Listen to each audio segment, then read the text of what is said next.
Hello everyone, starting with them, Almighty Allah subhanahu wa ta'ala, the most gracious and the most merciful. বৰ্তমান অসমৰ যে পৰিস্থিতি হিয়া হৈছে অসমৰ মুখ্যমন্ত্ৰী ডক্টৰ হিমন্ত বিশ্ব শৰ্মাৰ নিৰন্তৰ ঘৃণাসূচক যি ভাষণ হেয়া হৈছে মিয়া সম্প্ৰদায়ৰ মানুহক যেনে যিমান পাৰে কষ্ট দিবলৈ আহ্বান কৰিছে। ইয়াৰ উপৰিও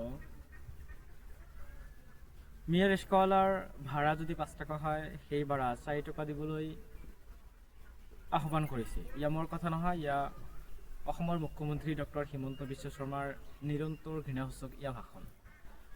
মই আপোনালোকক এটা কথা কওঁ, আচলতে সাধাৰণ ভাষাত সাধাৰণভাৱে আমি সকলোৱে যিবোৰ বস্তুৰ সোৱাদটো বেছি আচলতে সেই বস্তু খাব আমি বেছিকৈ বিচাৰোঁ, বেছি খাব বিচাৰোঁ।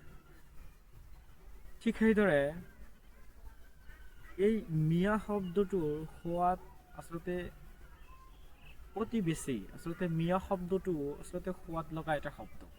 সেইবাবেই ডক্টৰ হিমন্ত বিশ্ব শৰ্মা সকলো সময়তে তেওঁৰ প্ৰতিটো কামত অকল মিয়া মিয়া মিয়া কৰি থাকে। আচলতে মিয়া শব্দটো সোৱাদ লগা বাবেই সকলো সময়তে আমাৰ ডক্টৰ হিমন্ত বিশ্ব শৰ্মা সকলো সময়তে এই মিয়া মিয়া মিয়া মিয়া কৰি থাকে।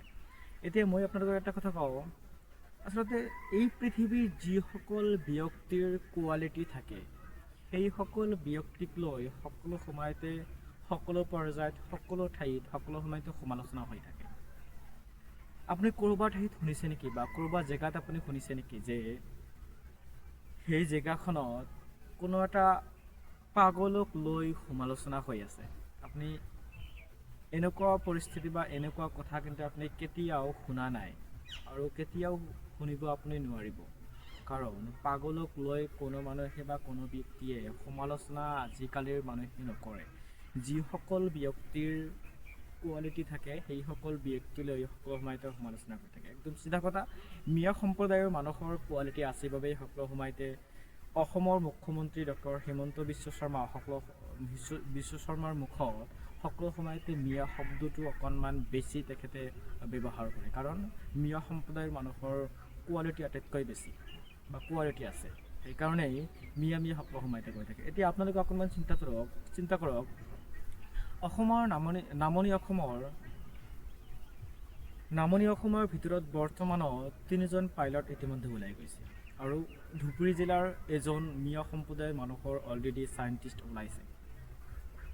মই ক'ব খুজিছোঁ যে ডক্টৰ হিমন্ত বিশ্ব শৰ্মা আপুনি সকলো সময়তে মিয়া মিয়া কৰি থাকক আৰু আমি সকলো সময়তে আমাৰ জীৱনৰ সফলতাৰ যিটো ৰাস্তা, এই ৰাস্তাত আগবাঢ়িবলৈ যি শক্তি লাগে এই শক্তিটো আপুনি মিয়া মিয়া কৰি থাকিলে আমাৰ শক্তিখিনি ডে বাই ডে ইনক্ৰিজ হৈ থাকে।